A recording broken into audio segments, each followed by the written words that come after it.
Hi there. I'm going to do a review for The Matrix. This movie came out in 1999 and it was directed by, well, they used to be the Wachowski brothers, now they're the Wachowski sisters, I guess. I believe it was the Wachowski brothers. But nonetheless, things have changed, things have gone a different direction. Um, the movie stars a plethora of characters that back then were not quite as well known for all the reasons they are known now. Keanu Reeves, Lawrence Fishburne, Carrie-Anne Moss, Hugo Weaving.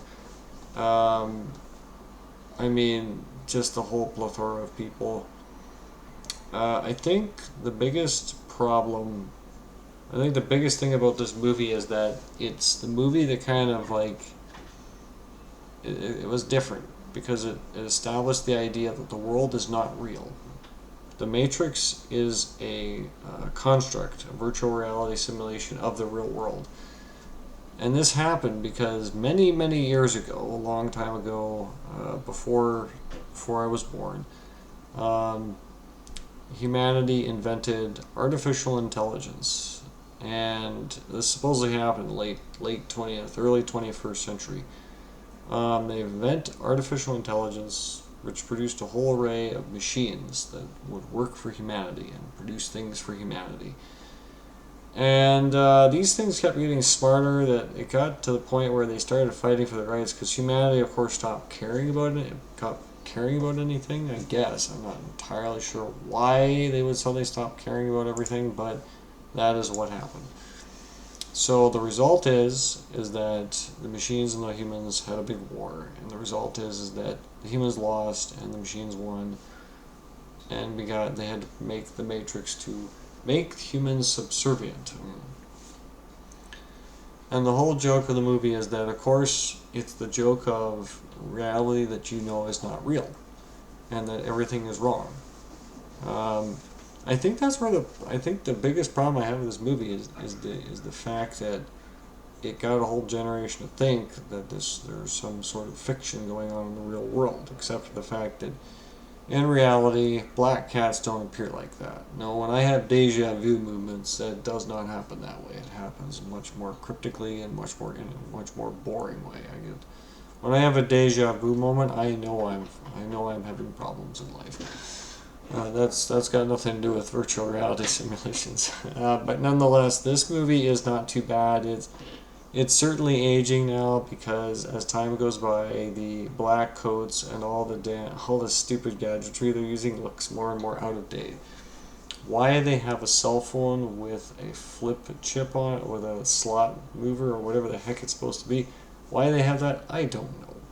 It looked cool at the time. It was a movie where everything that was meant to be cool was looking cool at the moment. This is the problem with a movie like The Matrix, is because it actually established that what was cool at the time was trench coats.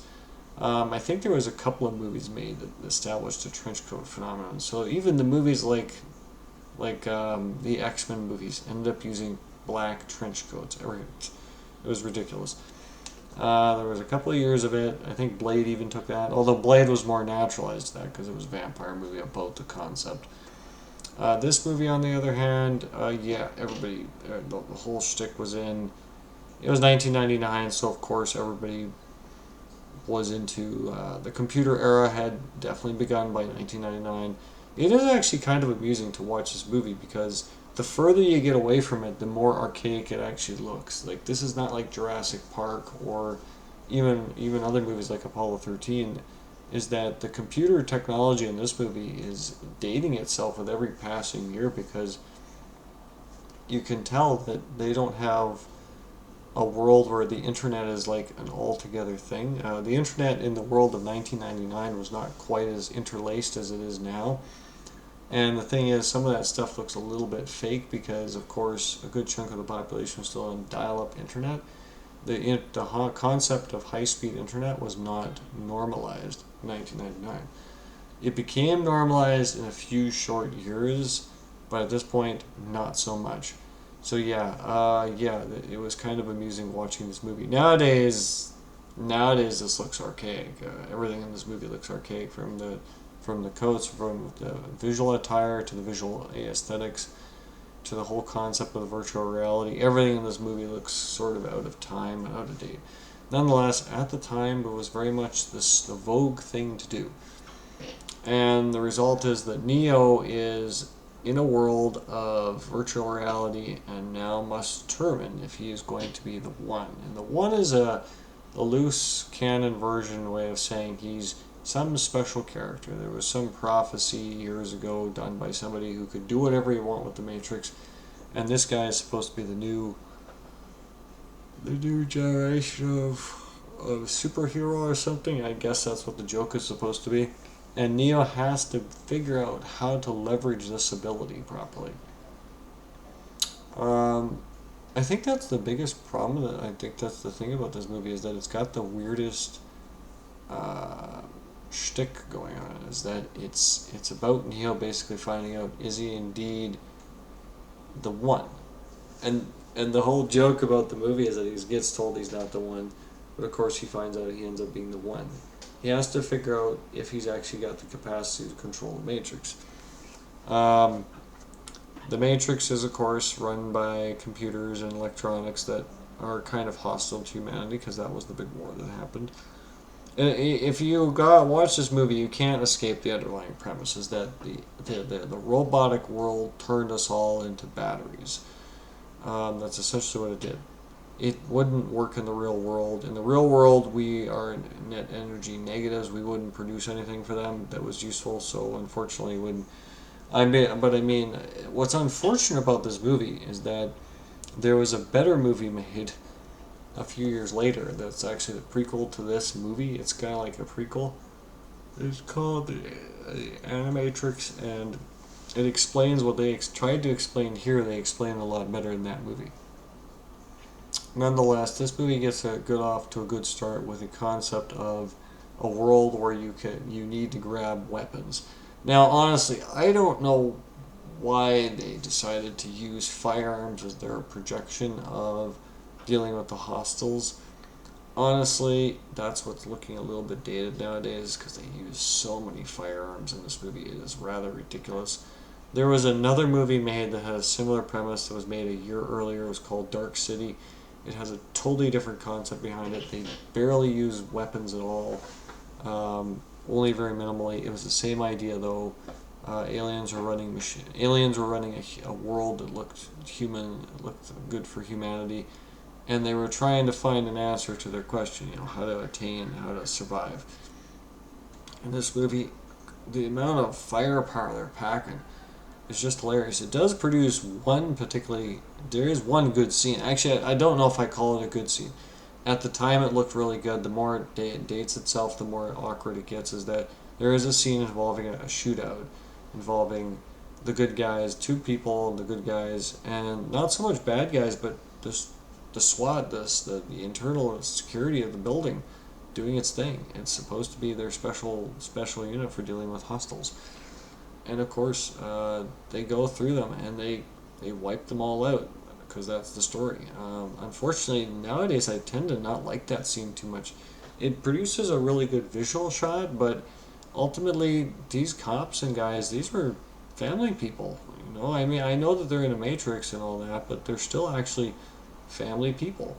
And I'm not sure I like it anymore for the fact that it shows a huge amount of mess going on in this movie.